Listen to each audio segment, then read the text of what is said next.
Assalamualaikum warahmatullahi wabarakatuh. Perkenalkan Bapak Ibu dosen sekalian, saya Naufal Zaki Arja Setia dari Teknik Geologi Angkatan 2022. Di sini saya akan mempresentasikan tugas dari kelas Petrografi dan Petrokinesa yang berjudul Provenance Sedimen Silisik-Plastik. Oke, untuk outline-nya sendiri, yang pertama ada pendahuluan, kemudian dilanjut dengan tujuan mempelajari provenance, kemudian tools dan properties provenance, dan yang terakhir ada klasifikasi sedimen silisik-plastik. Oke. Yang pertama yaitu pendahuluan. Provenance sendiri berasal dari bahasa Prancis yaitu provenir yang bermakna asal mula atau timbul, yang ini menurut Petitjean 1987 dalam box 2008, yang juga dieja sebagai provenance yang memiliki makna asal daerah, daerah asal atau asal daerah. Kata provenance digunakan oleh para ahli geologi untuk lebih dari sekedar menjelaskan daerah batuan berasal atau asal dari batuannya. Saat ini maknanya itu sangat meluas dan mencakup lokasi dari daerah asalnya, seperti seberapa jauh dari tempat terendapkan, arah dari transportasi, ukuran dan volume sedimen, litologi dari batuan asal, kemudian setting tektonik daerah asal, dan iklim dan relief dari daerah asal sedimen tersebut.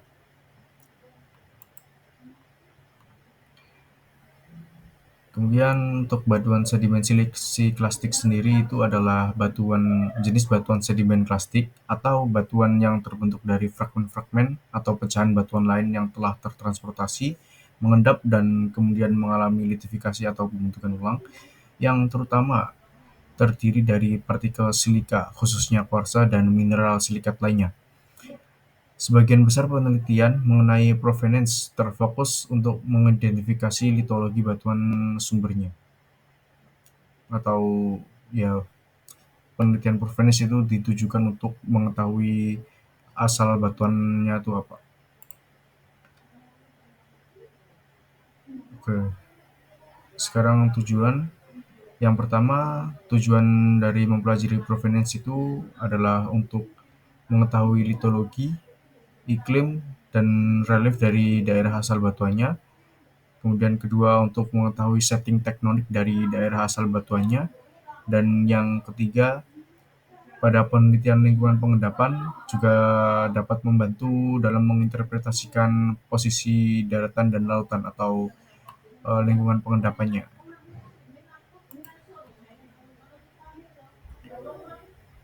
Masuk ke tools provenance, apa saja sih yang menjadi tools atau parameter pembeda dari provenance batuan sedimen? Yaitu dapat berupa kandungan mineral dan komposisi dari butiran penyusun batuan tersebut.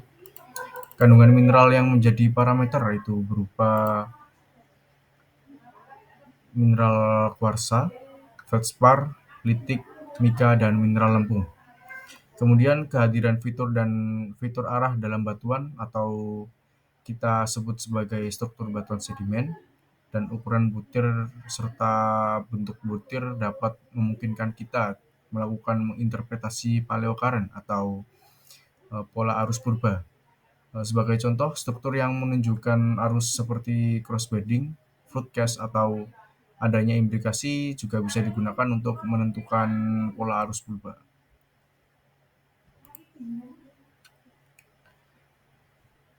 Tadi sudah disebutkan beberapa mineral yang menjadi parameter antara lain ada yang pertama ada kuarsa. Kebanyakan butiran mineral kuarsa itu berasal dari batuan plutonik atau granitik, skis, dan gneiss yang bersifat asam. Mineral kuarsa sendiri dapat diklasifikasikan menjadi beberapa jenis antara lain monokristalin quartz yang terdiri dari satu kristal kuarsa dan polikristalin quartz yang terdiri dari dua atau lebih kristal kuarsa. Kemudian yang kedua ada mineral feldspar yang biasanya hadir sekitar 10 hingga 50% dalam batuan sedimen. Secara mekanik, feldspar itu kurang stabil dibandingkan dengan kuarsa karena bentuk dan belahan yang halus. Feldspar juga rentan rusak selama transportasi dan di lingkungan pengendapan turbulen kimiawi. Dia mudah terhidrolisis dan sering berubah menjadi mineral lempung. Potasium feldspar lebih umum daripada plagioklas feldspar, terutama dalam batuan asam. Tekstur seperti zoning bisa mengindikasikan asal vulkaniknya. Kondisi feldspar juga mencerminkan intensitas erosi, pelapukan, dan iklim.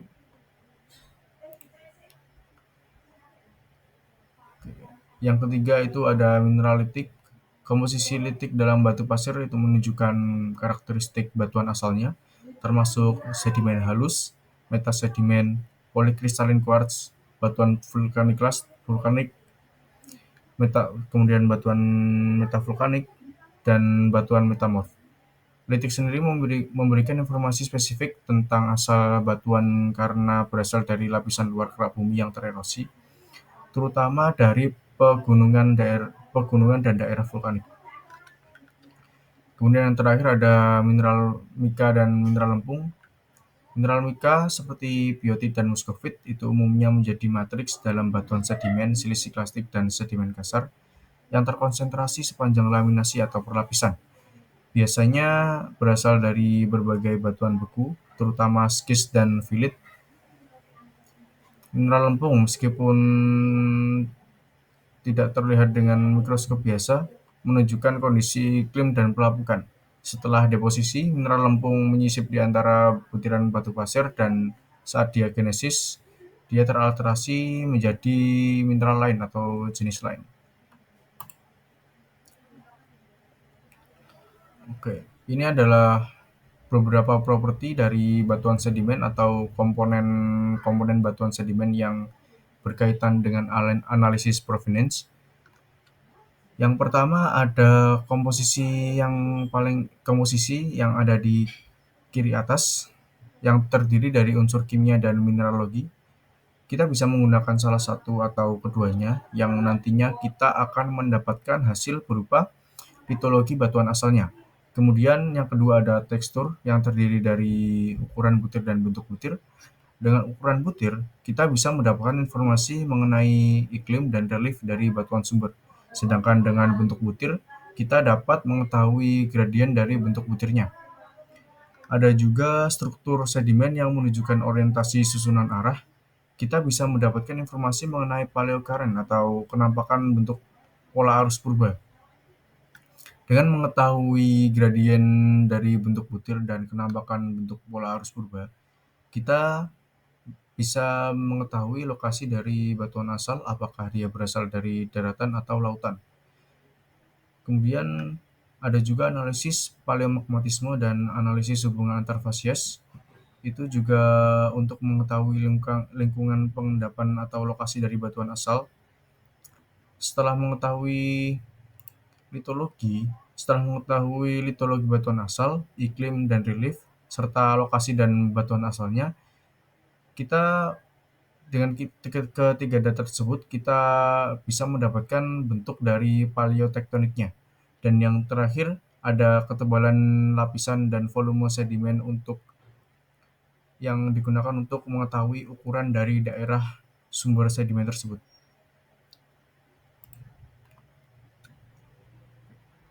Sekarang masuk ke klasifikasi sedimen silisiklastik.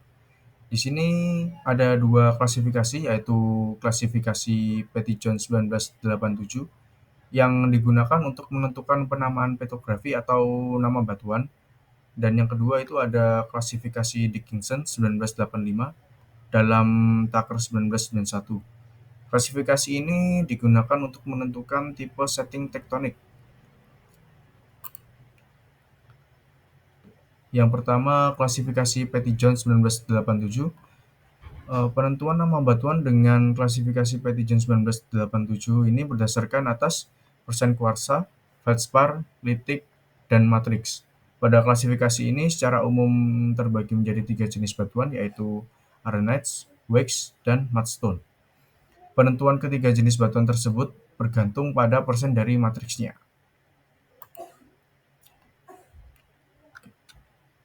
Kemudian klasifikasi Dickinson 1985 dalam Tucker 1991.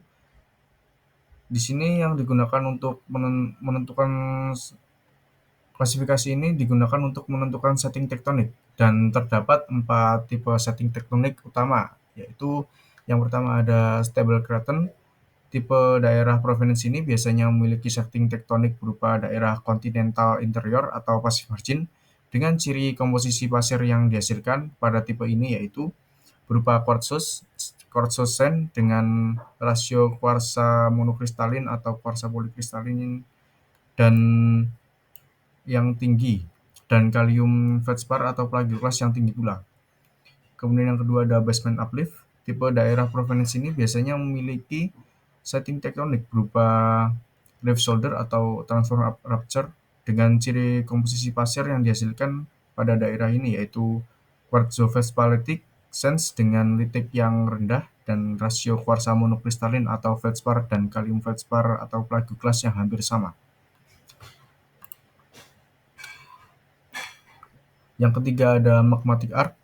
Tipe daerah provinsi ini biasanya memiliki setting tektonik berupa island arc atau continental arc dengan ciri komposisi pasir yang dihasilkan pada daerah ini yaitu feldspatolitic volcaniclastic sand dengan rasio plagioclase atau kalium feldspar dan litik vulkanik atau litik sedimen yang tinggi hingga quartzo feldspatic. Kemudian yang terakhir atau yang keempat ada recycled orogen. Tipe daerah provinsi ini biasanya berada pada setting tektonik berupa kompleks subduksi atau fault thrust belt. Karakteristik pasir yang dihasilkan adalah quartzolitic sands dengan feldspar dan litik vulkanik yang rendah. Berikut adalah beberapa contoh batuan silisi-klastik. Ada batu pasir, breksi, shale, dan konglomerat. Masih ada banyak beberapa contoh batuan silisi-klastik yang lain seperti batu lempung atau batu lanau, dan masih banyak lagi. Mungkin sekian presentasi dari saya. Kurang lebihnya mohon maaf. Wassalamualaikum warahmatullahi wabarakatuh.